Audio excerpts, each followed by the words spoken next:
Welcome to the Ogles channel. Thanks for watching today. Let's continue our journey to finish every single Game Boy and Game Boy Color game. Today focus on a game called Trip World for the Game Boy or Game Boy Color, depending on how you were playing it. And we are joined with a very special guest today, Retro Ed UK. And Retro Ed, I've known him for a very long time at this point through YouTube, and he has a fantastic channel focused on all things retro. And I'll let you take it away and talk a little bit about it yourself here. Cool. Well, thank you for having me. First of all, thanks for the warm introduction. Yeah, I'm Retro Ed UK. My channel predominantly focuses on all things retro, toys, games that I had growing up or that I aspired to have growing up, and I've got a real fondness for the Game Boy. Really enjoying the series that you're doing, and hope to talk about a game that I personally find exciting and have a strong attachment to. Very cool, and I can see your massive Game Boy collection directly behind you on the shelf there as well. And so, it's a few video games, a few things on and off, but the Game Boy generally is the one that's kind of stuck since the beginning. Not I haven't necessarily bought a game every year, but most years I've added to that collection. With very few exceptions, I haven't moved anything on, so it's still a work in progress though. Very, very, very cool. But let's go ahead and hop into Trip World here now. Trip World is a side-scrolling adventure game, or action adventure, and you play as a little bunny rabbit, like a little bunny rabbit blob, I believe anyway. But a little bunny rabbit blob, and you traverse like 5 different worlds, and you're essentially trying to rescue this magical flower from the best that I can pick up. The story is not super clear inside the intro scene. I did look up the story, and we can get to that in a second. But before we get to the intro story, I do like to start the videos out by looking at the box art for the game. And the box art here for Trip World, it's trippy. I mean, it definitely has a melting moon or sun off in the background and whatnot. And I'm looking at it, and you do have all 3 forms of your little rabbit fella here. And one form, he is able to fly. And I'm going to say a little bit of embarrassment here. I went through half the game before I realized you could actually transform in the game. It's not that obvious, is it? Unless you got the instructions. Without them, it's even more of a mystery. Right, and I got stuck at one point, and I had to look up, well, where the heck am I supposed to go? And that's when I realized, holy cow, you can transform. But it's got the the flying ability down there. They got the walking ability, and of course the swimming ability. And in the background, you got the major mountain. I think it's called Mount Dubus, if I'm not. It is Mount Dubus, yes. Okay. And then you have the, I'm going to call it Desert Land in the background as well. But I don't really see a lot of the other worlds, maybe the grassland, of course, but some of the other worlds I don't really pick up on the cover. Are you seeing the worlds on the cover? Yeah, we've got the wildlands, which I guess could be the piece at the bottom. I think it's hidden from, certainly on the box art. But if you look at the manual, the instructions even, to the far left you can see Mirrorland, the final stage. Okay, there must be. But you can't see that. You can't see it on the box. It's literally just cropped off. But to the left of Mount Dubus, you can see Mirrorland. And the third stage as well, the Panda Land, is underwater. So it's probably the bit the bottom right, perhaps. Who knows? It would be, of course, it's somewhere there. But I'd like to think it represents the 5 stages. Right. Okay, yeah, I'm able to see that more expansive picture here on the Google Images, and so, yeah, the box just sort of cuts it off, but outside of that, the box art is very descriptive of the game. I feel like you know exactly what you're getting here, and you couldn't describe the game any better. Now, when you start it up, you got a wicked-looking intro scene here, and I really do enjoy it, but I'm not going to lie, I was very lost when I watched the actual intro screen, because I was like, okay, so you have this older looking, it almost looked more like a dog to me, but evidently that's like the elder bunny, and elder bunny, and you have this other bunny, I'm going to call it a evil bunny. And so the evil bunny is attacking the elder bunny in order to steal this flower. The Mater flower. Yeah, the Mater flower. And the older bunny is the grandfather of the main character. So the main character, Yakupu, he lives with his grandfather, and it develops a little bit more in the instructions in the manual. There's a comic book. It talks a little bit about the characters, but he lives with his granddad, and the Mater flower like you said, which kind of represents and it maintains peace in the land, Okay. gets stolen by this mysterious being. Gotcha. Now, and I know you have the limited run game edition. Is that in English, the comic book? Do you know? Yes, it is. Yeah, yes, it Okay. is. It's teeny tiny, but it's probably about 5 or 6 pages. Well, A very see, small like comic strip. it's so weird because like on the I downloaded on the Switch to play this, the limited run game one, and as I was going through it, you have the option to look at the instruction manual in the comics, and it was all in German as well. And so like in German, I think you'd have like a Japanese option, and I was like, oh, I can't read this, and so I'm not fluent in either language, and so I was like, I'm just looking at the pictures trying to figure out like what's going on, and so that does clear it up a great bit for me, and so our mission here is essentially going to be try to rescue this flower in order to restore peace back to the world that we came from, and so Exactly. Gotcha. And so we started up here, and like I said, the intro, fantastic. The music in the background, fantastic. Honestly, the entire soundtrack is pretty much top tier from the beginning to end. Like, I enjoyed all of the soundtrack. But when you start up level 1 here, I'm going to call it the grassland. Is there an appropriate term for this level outside of just the It's grassland? it's Mount Dubus. So The first game level starts, is? Yeah. Okay. I guess I Starts at didn't the realize mountain. that. Okay, I guess I didn't realize that. And I have to say, like, I truly do love the artwork or the aesthetic for his little cabin here. Like, it is just a gorgeous little cabin, and if I could live somewhere, in the future, this cabin here is like high up on that list. But excuse me, Looks warm. Yeah, looks warm and cozy. it I'm is with you. very warm and cozy, and you don't spend enough time there. You quickly continue on moving here, and you can jump, you can kick, and you can get different power ups and whatnot, and you can have like different weapons, and we'll get to some of those as we go. And also, you can press, I believe it's up and B is the correct button pressing, Yes. and you can convert over to the I guess I'm going to call it helicopter mode, maybe, and Fly then mode. Yep. fly mode, and you can also press it again and you'll convert into a fish, which is completely useless until you get to the water stage. And I found that out at some point, so I could accidentally convert over to a fish, and I just sort of I just flop there off to the side, and I'd be like, all right, well, guess it ain't Fish going out to of work. water. Yeah. Absolutely. And so, but the first stage here, I have to say, like, the grassland or Mount Dubious here, it was an interesting little stage. There's a lot of it sort of throws you into the world here as far as like the unique creations or unique creatures. A lot of little calico blobs. There's like a groundhog, a hedgehog, water worms, as I'm going to call them. And so a lot of unique stuff in the first level. What was some of the things that you picked up in the first level? Yeah, I mean the first stage, probably like most games, is really just about getting you accustomed to those controls. Like you said, the flying, the kind of the swimming, albeit limited Right. opportunity to do much of that in this particular stage.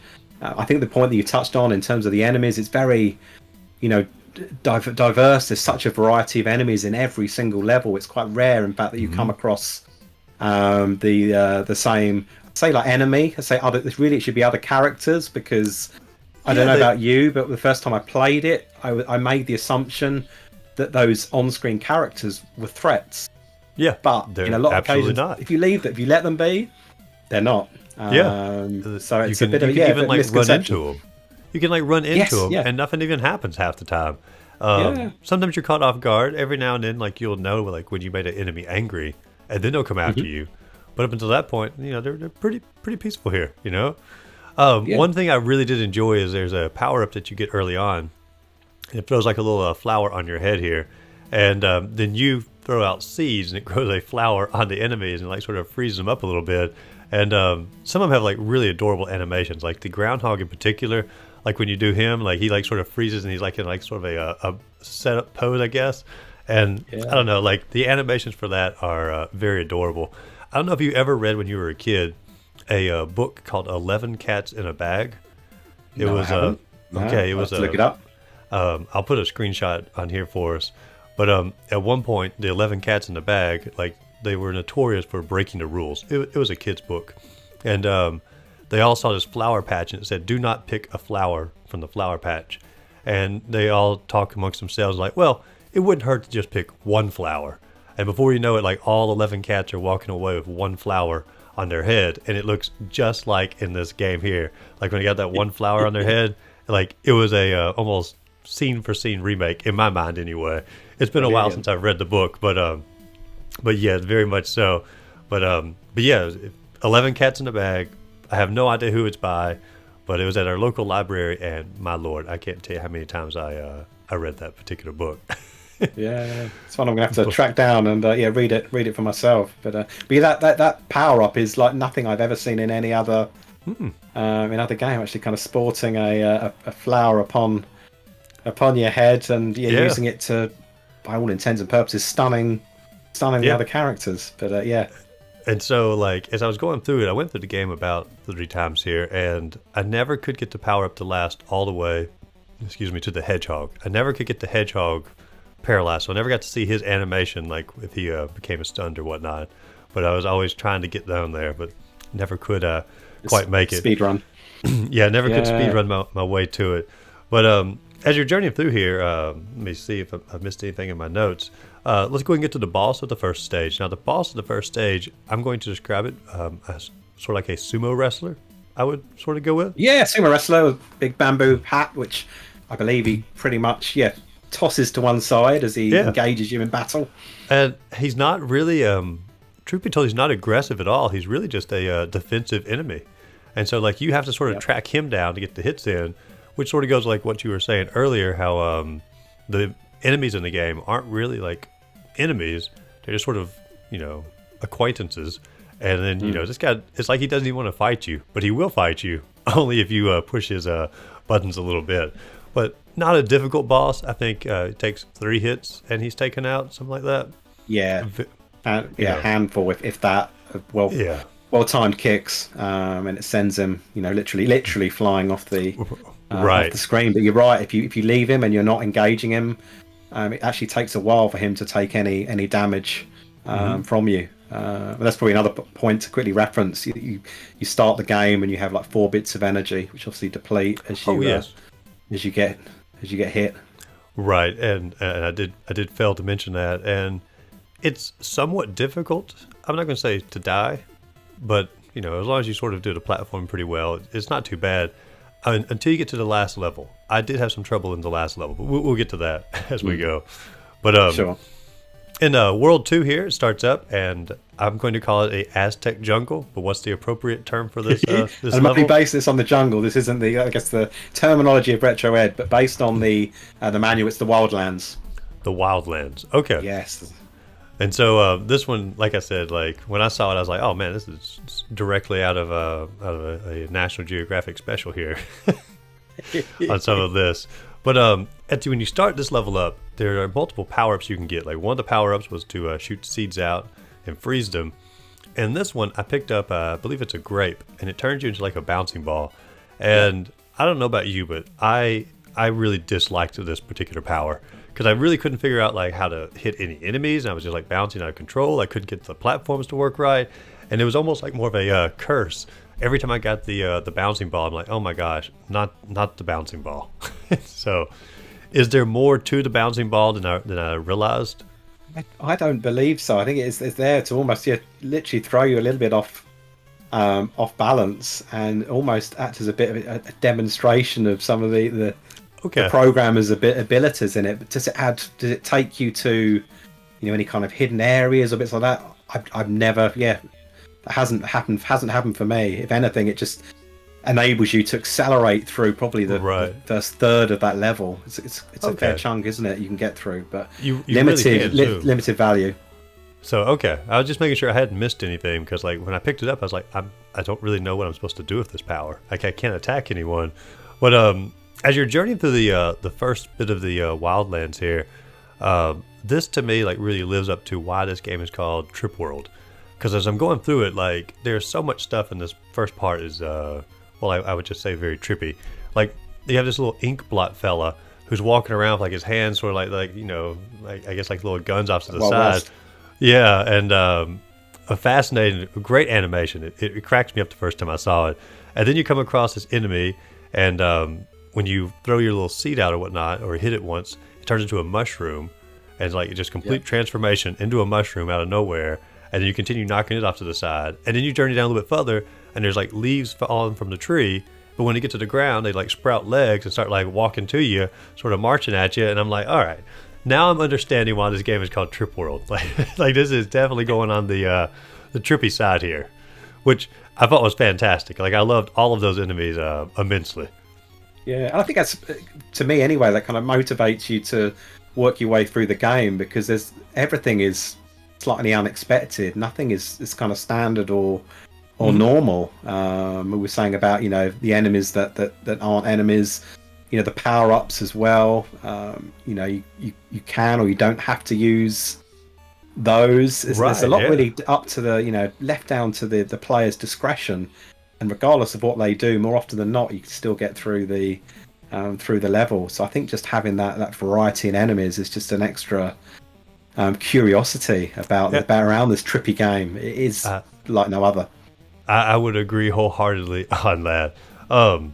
Also in this one, like there's one part that puzzled me a little bit. You journey down a little bit further, and there's a bridge you're crossing, and there's an owl on the bridge, and if you attack the owl, he'll like, I guess, fall off and I guess die.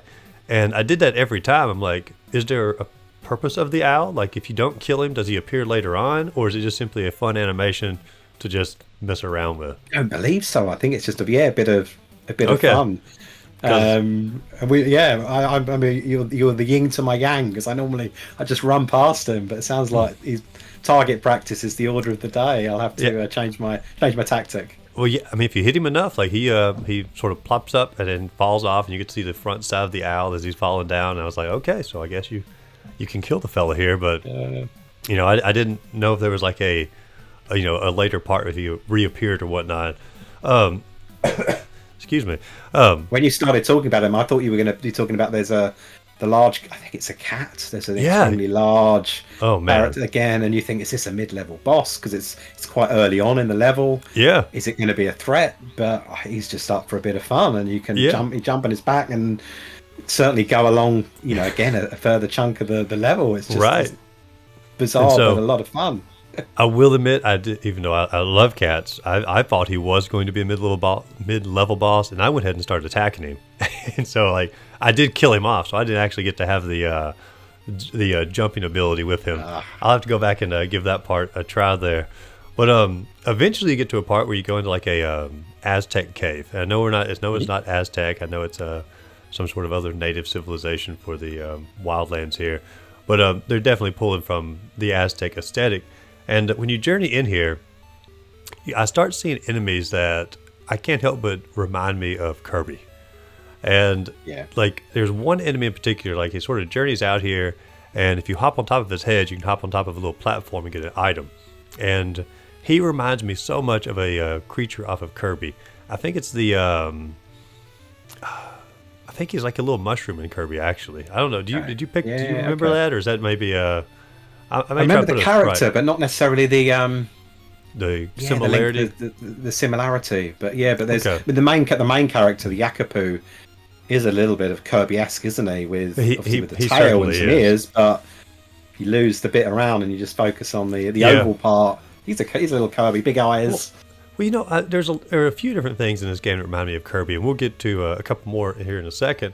But like, I looked up the timeline, and these games came out within like a few months of each other, so there is no like one copied the other or one borrowed. It's literally two different development companies thought of a completely unique Kirby-ish idea and went forward with it, and it's just fascinating to me how that sort of works out. But anyway, so you continue on, a bridge eventually breaks, you fall through here to some spikes, and you eventually get down to a boss.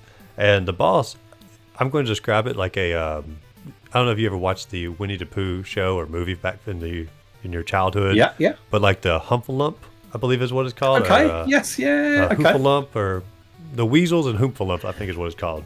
But like, there's something about the image of this that like, as soon as I saw it, I was like, that right there, that's a Hoopaloop. If that's, I think I've said it like 4 different ways already. It's something of that general. One of those. It'll be one of them. So, but it definitely reminded me a great deal of that, and it's a cool boss here. Like you hit it, and then it like turns into like a little zigzag line and begins to try to attack you, and truth be told, like if you just hop off to the left here, you can hop on that little platform, and like I don't think the zigzag line can hurt you at all on the platform, and I think you can just wait it out, but I'm not positive if you can wait it out, because I always sort of try to jump down there and like try to, I don't know, speed up the process a little bit. But you absolutely can. You absolutely can. So you're right. There's just to the left. There isn't one on the right, but on the left, I think where you enter, you can hop up there and then wait for him to, I guess, transform back into the character. So the zigzag stops. He goes back into the character. You jump down, and a few kicks, and again he's away. And so it's a fascinating looking little boss. You know, like all the other enemies in the game, a immense charm about them, and that's part of what I enjoy so much. Now, when you journey into world number 3 here, this is going to be, once again, Pandaland. What is it called? Pandaland. Pandaland, okay. I called it Water World. You can see I have no creativity at all with my names here. But to be fair, it does have the largest water section, so I see where you're coming from. Right, and like when you start up here, plenty of wonderful little enemies. I'm going to call them Kirby-like enemies. You have a stingray that looks like a stingray, and then you have this little fish that, at least on the DX version, which is in color, they colored him pink, just like Kirby, and he looks like identical to Kirby, like Kirby in a fish form. And so I'm going to call him the Kirby fish, because there's no way they weren't, at least later on when they colored it, harkening back to Kirby here. But as I was journeying through here, I had not yet discovered to use the fish power. And so I was just journeying through the underwater section here. I got a little bit further. There's like these snails that turn into seaweed. And like they come up and you can hop on top of the seaweed. And at that point you can try to hop up. And I kept trying to hop up this one little section here. And I was always like that far away from making the jump. And I was like, I cannot do it. I bet I tried for a solid, probably 10, 15 minutes trying to make the jump. I was like, how do you make the jump? And finally I was like, I have no idea. I'm going to have to look up online. There's got to be a guide or something. I was like, I can't believe I'm looking up a guide for a 5-level platforming game here. And then that's when I realized, like, if you just press up and B, you transform into a fish. And, like, the entire level was pretty much solved for me at that point. But when you first played the game, did you know to read the manual to know how to transform, or did you have any issues yourself? No, I suspect I might have relied on Google or search engine to navigate through certain bits. I think if I had I've only got the manual recently off the back of the limited run issue, so I don't think I even looked at PDFs of the manual like you said earlier. I think the ones that are most accessible were either Japanese or German, of which I'm fluent in neither. It might have been kind of gameplay videos and a bit of googling. But I do find with the swimming section, you have got that attack, the foam attack. That's true. It's called, but like a lot of other, it's a bit of a arguably a platformer for pacifists. This one, it's probably easier just to swim around a lot of those characters. I do recall using the attack, but I can't say I ever felt like I needed to use the attack in any situation. So I will agree. Eventually you head your way up here and you get to like I'm going to call it like a giant clam or an oyster. And this one here also reminded me a great deal of Kirby. They even in the DX version, they even colored him pink, just like Kirby. And so I think they are, at least when they went back to color the game, I've got a feeling they were harkening back. They knew what they were doing for this. Yeah. And so they colored him like Kirby. And truth be told, I felt like he was one of the more difficult enemies we've encountered in the game thus far. Because like when you attack him, he shoots out a few different little projectiles at you. And it's hard to get into him or up next to him to attack him and avoid the projectiles. The best strategy I had was just simply get him against the far left wall. And if you got him against the far left wall, he couldn't back up anymore to try to avoid you, and you could sort of get in there. Yeah. But I did feel like he was one of the more difficult enemies thus far in the game. Yeah. I think that's fair. I mean, I think that is the best strategy to do. I think when I first started playing it, because these like spike boulders that come at you, I think it's spike boulders that come at you, I thought maybe I'll play the distance game so there's more time to see the trajectory. But for whatever reason, they seem to be like almost magnetized your character or thereabout. It seems so getting up close, and a little, dare I say, a bit of button mashing at points.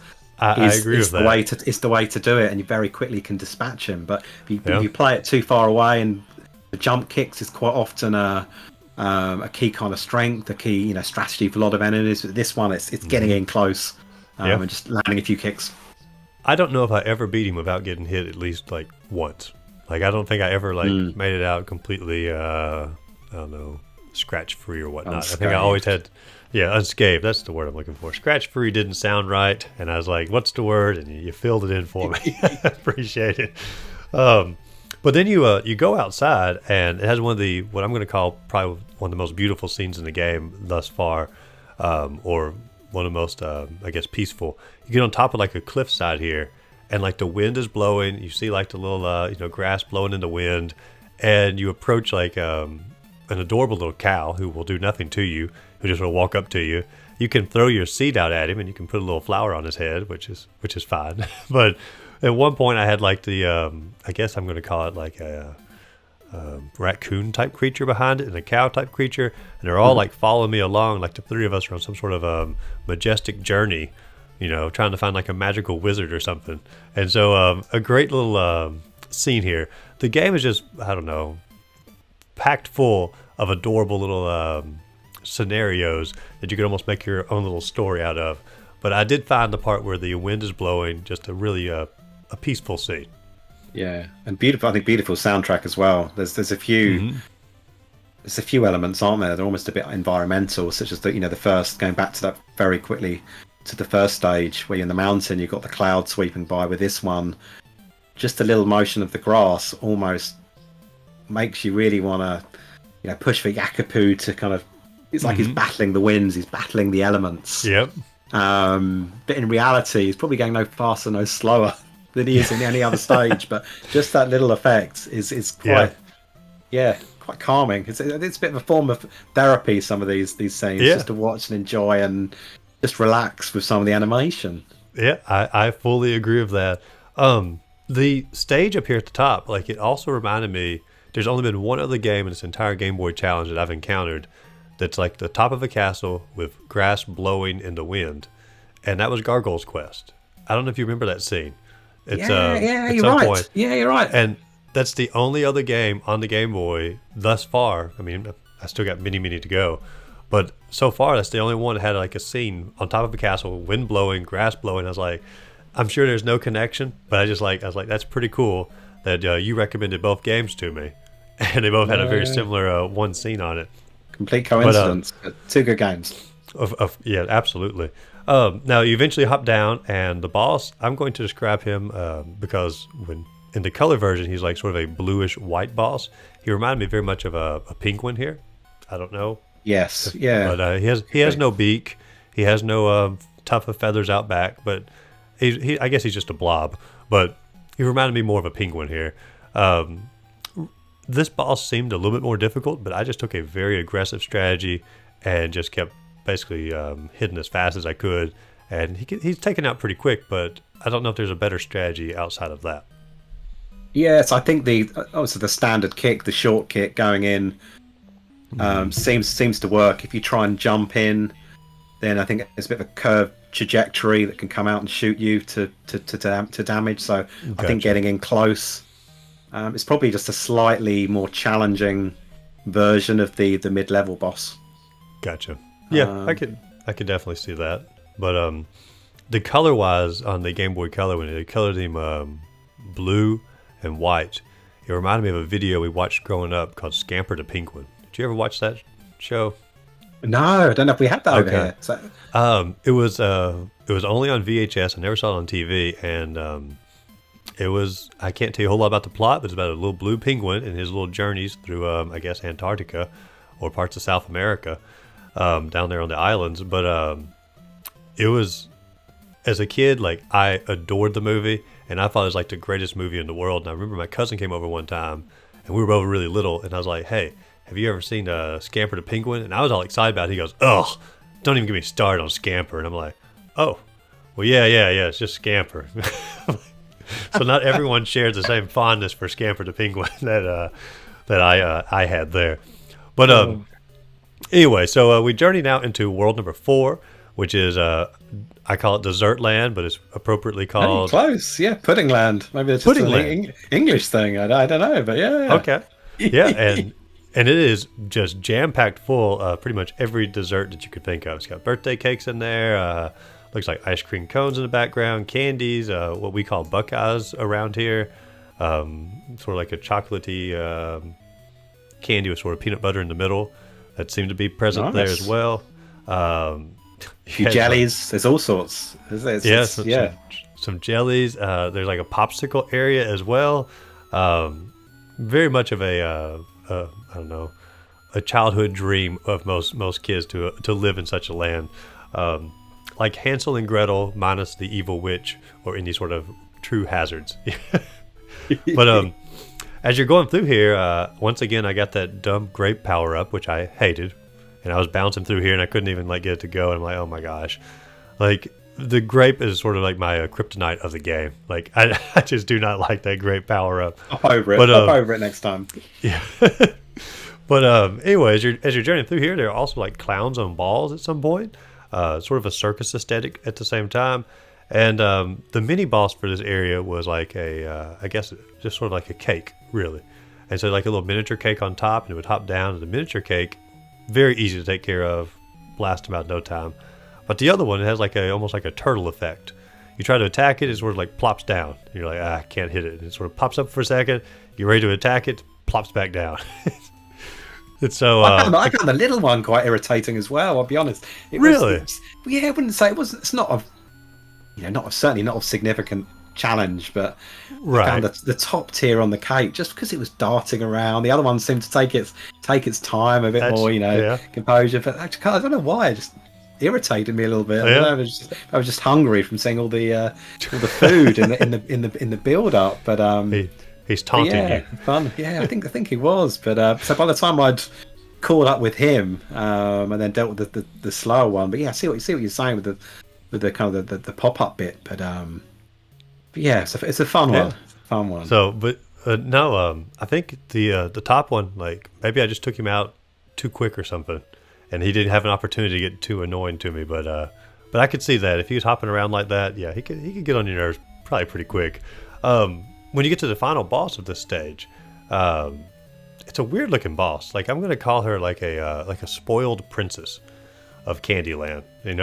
Like she has a look on her face of just like that kid you don't want to mess with on the playground when you were a kid.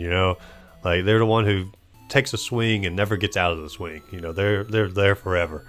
But her move essentially is like to a burst of air blows at you, and not a significantly hard boss, but probably I feel like the game does ramp up as an even difficulty pace as you're going here.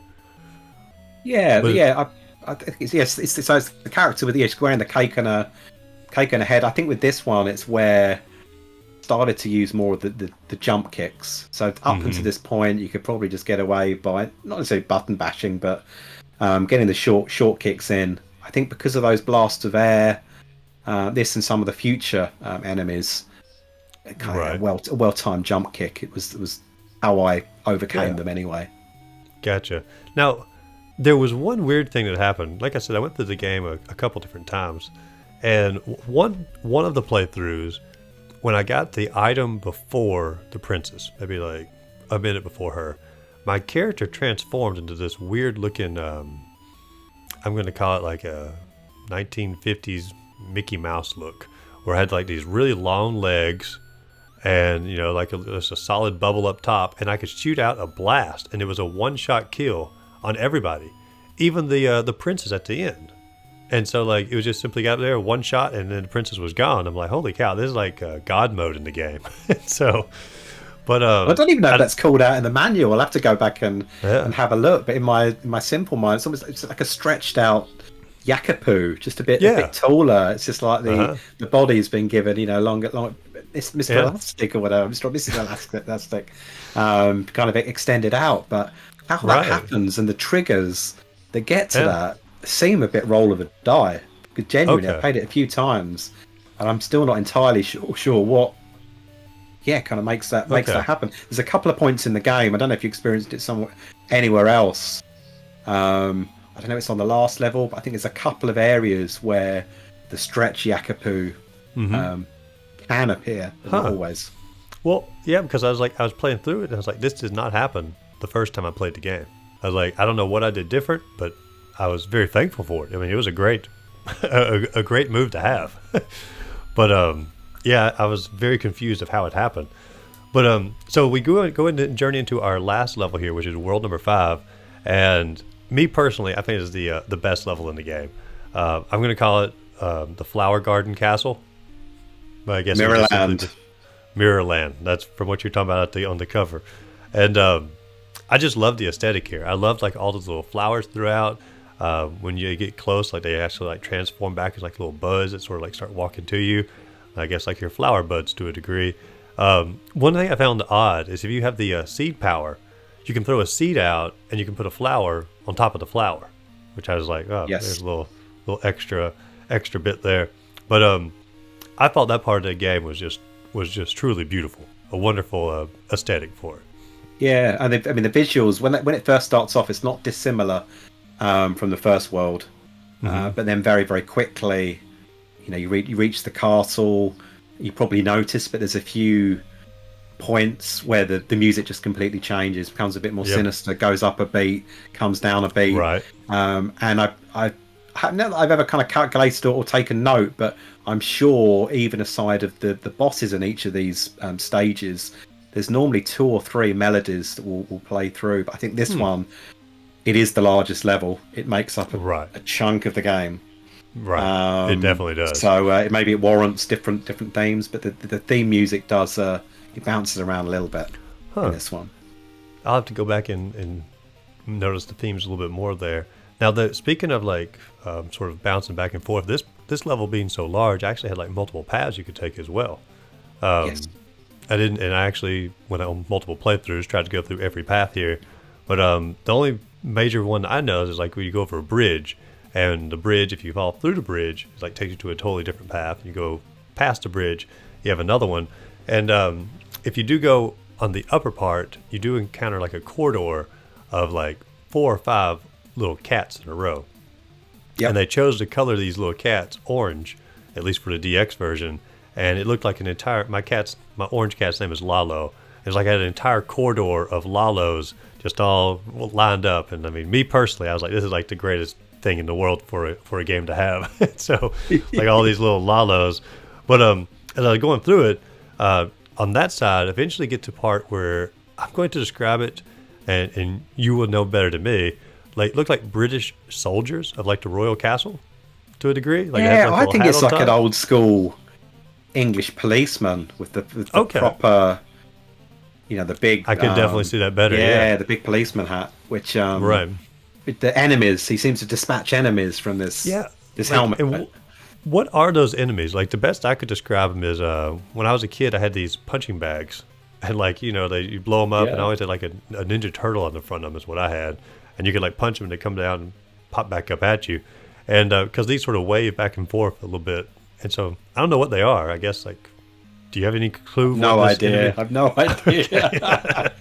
Another bit of randomness, but I think I was almost taken aback, certainly the first time, by the fact that he was just he's a bit of a threat in himself, because he stands quite proud on the Gameboy, particularly if you're playing it on the Gameboy. He takes up a few pixels, and then you're like, okay, what's going to happen now? And then he kind of surprises you a little by these springy enemies, whatever they are, coming. Yeah, no, but if you take, or hang on, make sure I got the spots right here. I think it's if you take the other path. I may have my notes a little bit wrong, but you come across this little fella here, and it's almost like he's like a warning. He's like almost like a red alert fella. He's like a guy in control of the alarm. And in my brain, I even like said before I got to the next enemy, I was like, danger, danger. And it made me think of like Lost in Space. And then I walked like 2 steps later, and there's the robot like literally from Lost in Space. Like it looked identical to the robot from Lost in Space. And I was like, I don't know if it's harkening back to it, but like, my lord, like it is very, very similar. to Lost in Space. Trippy, yeah, getting a bit trippy in the trip world, but yeah. And so, but I really enjoyed that. Not too hard of an enemy to take out, really. I mean, you just sort of jumped between his arms coming out and whatnot. But a really cool enemy. And then another one, which was like a where was it on here? Like a blob prisoner almost. Like had this really radical, I don't know, like prisoner looking outfit. And had these two little side ones that were shooting out at you as well. And aggression was really my main strategy throughout the majority of the game here. Not too hard, but a cool aesthetic about it. Was there more about that particular enemy? So is that the almost the thug-like fella? There's a guy that's got like the spiked wristbands. Yeah. And I don't know, more often than not, I seem to by that stage pick up, probably for a bit of fruit, the long tail swipe attack. Oh yeah. On that one, so it's like an extended tail, so you can get a bit of mid distance between them. But yeah, it does look a bit aggressive, a bit of a prisoner, certainly a bit of a gang, a gang member. That may be more of what they were going for instead of like a dungeon prisoner. So yeah, and even with the robot, sometimes I think he appears. Yeah, most times when the robot appears, quite often there's a little guy carrying a big. It's a bit of a pirate, like a big sword. Has kind of swashbuckling. He sometimes pops up as well. And so there is that one now. That was like the second robot I encountered. That was remind me a little bit of a War of the Worlds. I don't know if you ever saw that movie. Yes, yeah. Remind me a little bit of that one. And I don't know, like I don't know. I might be reading too much into the lore of the game here. Where did the robots come into the lore of the Mirrorland Castle? It's like a mix of just every era and every like technology, isn't it? Yeah, I mean, up to that point, you just think it's almost a bit, kind of a fantasy type affair. There's nothing that modern or technological, is there? I don't think up until this point, even puddings is mechanical. And there's like a factory setting as well, because like at one point there's like engines that are dropping down on like a assembly line. They're coming out. Yeah. And so, like, it is weird that they decided to put sort of an industrial setting for this. I don't know. There's got to be...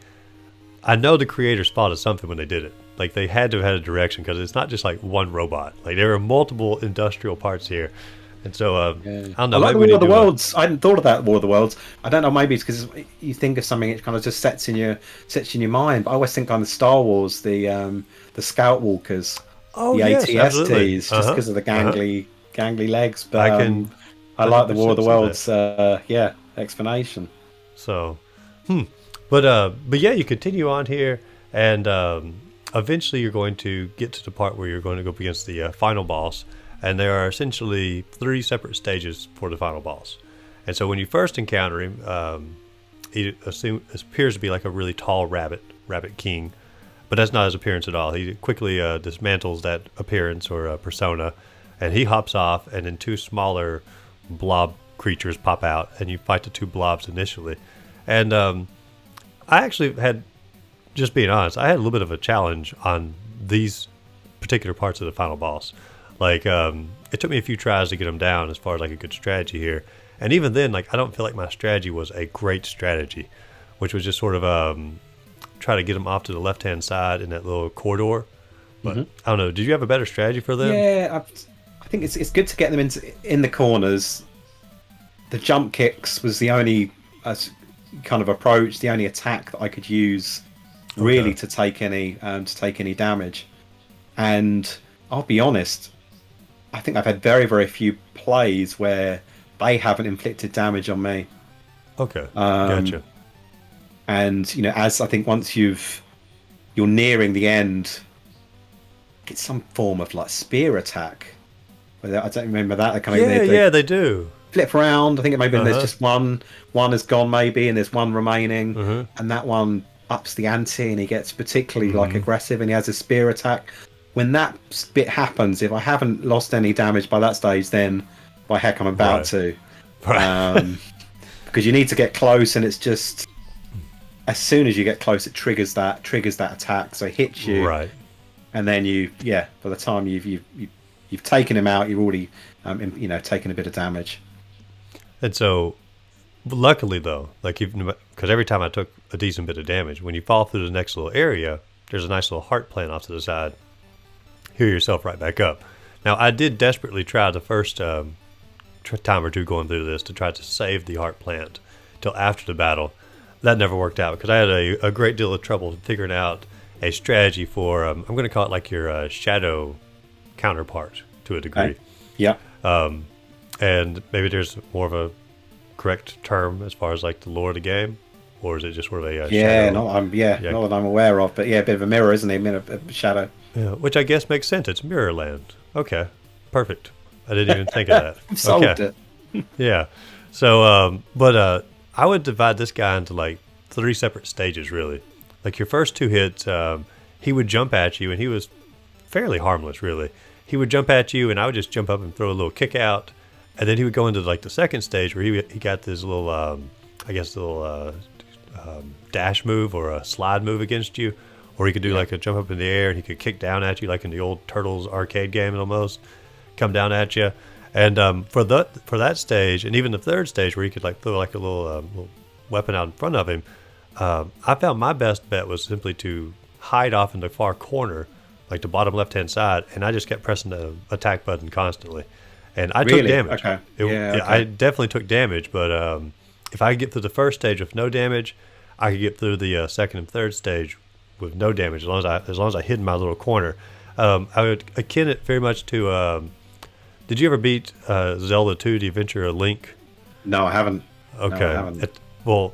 At the end of that game, you fight against Shadow Link, which is very similar to fighting against Shadow Yakubu. And the strategy for Zelda 2 is hide in the bottom left-hand corner and just keep doing your attack. And that's the only reason I chose to do that strategy, because I was like, let's just see if it works. And it worked out not as effectively as Zelda 2, but it still worked out.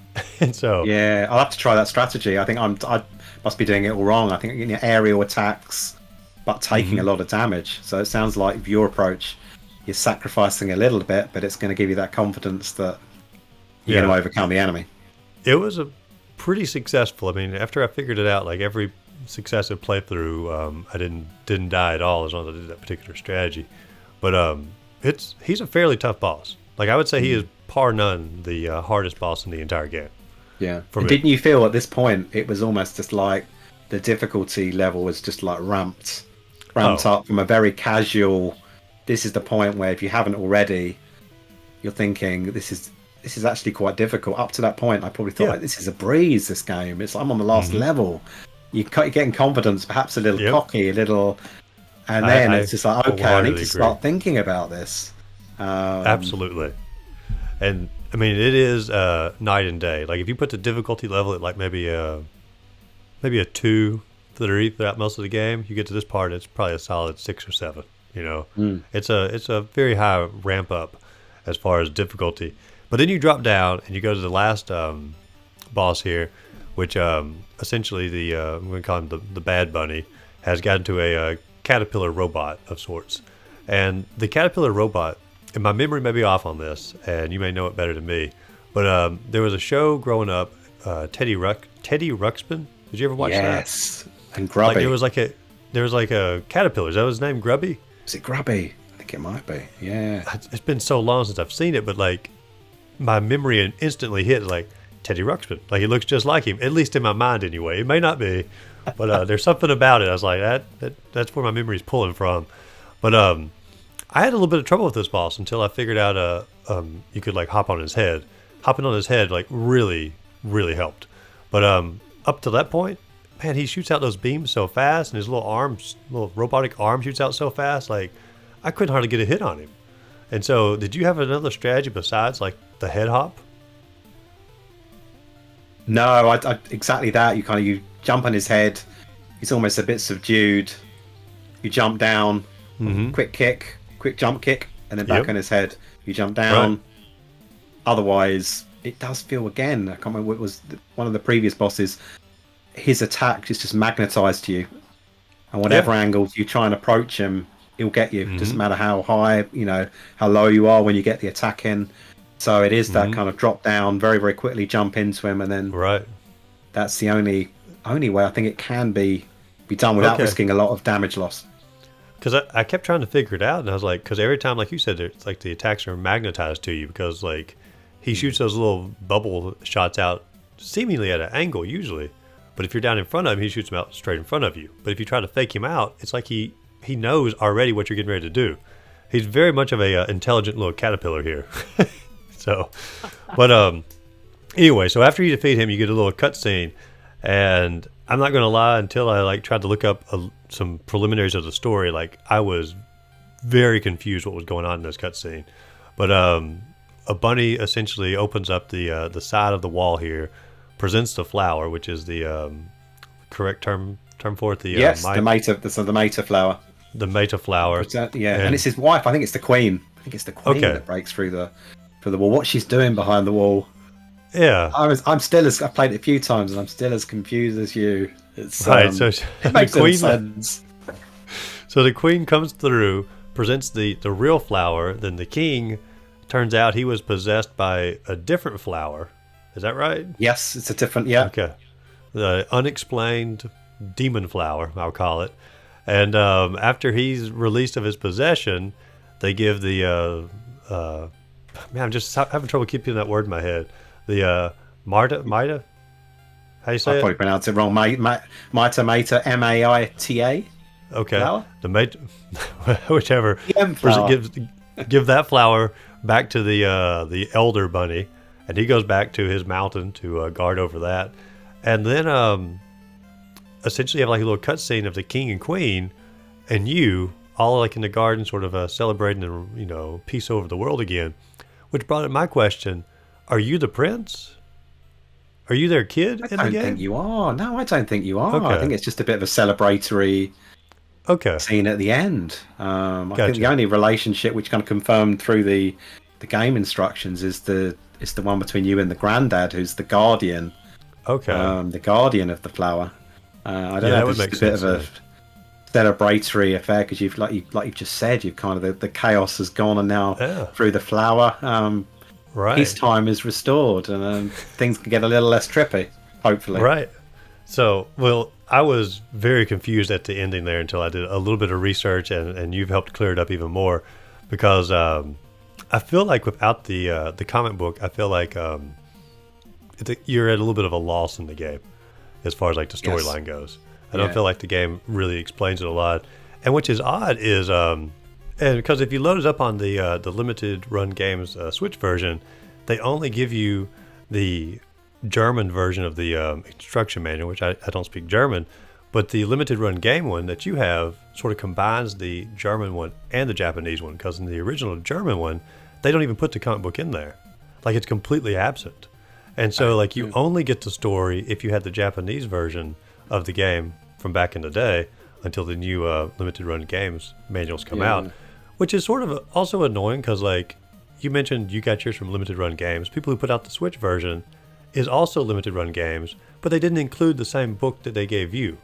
Like, I don't have access to that. There's no reason why that couldn't have been done. I'm like, that should have probably been included. But there is one really cool feature on the DX version, and when you're playing a level, you can press pause and whatnot, and you can see an entire map of the entire world if you wanted to. Wow! And it's a cool little feature. It doesn't make or break a game in any way, but it's just sort of something cool to see. Like a preview of like, have you missed any paths or what would be over there if you needed to journey back. Sorry. Yeah, that's cool. I'll have to. I might have to invest in getting that. I think I never had it, but someone told me that you can get the game on. Obviously, I had a 3DS, but on the Virtual Console, on the 3DS store, you could get Trip World. Oh, on the 3DS. That way. Yeah, but whether or not it was any, maybe just exactly the same as the original. I'm not too sure, but I love the sound of the map. And maybe someone needs to do more. I don't know, something around the lore and. Right. Well, the Switch version, it was pretty cool on that aspect. And when I got it just by chance, when I get ready to play through it, it was on sale for like $11, which was pretty cheap. I was like, that's a good deal for it, and $11 very well spent in my mind. But anyway, back to it here. The credits begin to roll. We get a little the end, and that does wrap up the game. And overall, like, excellent game. Had a thoroughly good time journeying through it. Tons of charm. Fun, relaxing atmosphere throughout. The difficulty does ramp up, like you said, at the end a little bit, but I actually would prefer to do that because that allows you to, if you do die, you have to go back and play through the game again. It sort of has a little bit more replay value that way, instead of just being a pushover at boss and the game being over.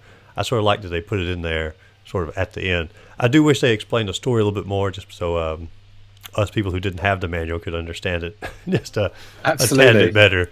But as an overall, like I thoroughly enjoyed the game. I'd probably give the game a, if I was going to put a number on it, I'd put a 8 out of 10 on it. Is my personal ranking. Do you have a ranking that you would go for? Or I think that's fair. I think I'd go for, an 8 is, like I said earlier on, it is a bit of a platformer for pacifists. It's a very relaxing game. It goes at a good pace. It's very basic platforming. Right. Even in terms of the there's no time limit. There's not real pressure. So it's a bit of a relaxation. Yeah. I do really enjoy it. But is it perfect? No, absolutely. Right. Absolutely not. I mean, I do the one thing the more I play it, I do think that, and maybe limitations on how much they can get in a cart, but those morphing abilities, you fly, you swim, but is that really kind of pushed enough? Particularly with swimming, there's just one beginning of one world. You can swim around it. It would have been great to have had a water boss. I've been to Mirrorland. I love that. Water levels. Yeah. I'm not always a fan of underwater levels, but that's the exception, right. Mirrorland. And I think this one they could have done something a bit better with it as well. Platforming, I mean, moderate. It could have been nice to have more moderate challenge around that. There's some where it's tricky to traverse. There's some crumbling platforms. There's some spikes, but I would have liked maybe a little bit more. Yeah, and it's even fairly forgiving, even on the crumbling part, because sometimes it took you to a different path. It didn't even kill you off, like if you fell for the bridge, But like you said, it's very much of a pacifist game on that. But back to what you were saying about it didn't utilize the swimming part a lot. I felt like the helicopter, the flying ability, was almost not utilized at all, like in the game. There was never a moment where I was like, okay, I need to use the helicopter move. Like the swimming part, there actually was a moment where I had to be swimming. Helicopter, you could almost complete the entire game and never even touch the helicopter move. Am I right in that? Or no, absolutely. I think some of the, again, a bit of constructive criticism around it's very linear in nature. I mean, you commented on there's a pathway where you can go two separate ways. There's a few sections where you can drop down. You think, you're gonna lose a life or energy, but no, you drop down and there's a separate cliff and you might get a bit of a power up there. But for all by and large, it's a very linear game. But it would have been nice to have had puzzle elements, but a bit more challenges. Okay, which way do I go?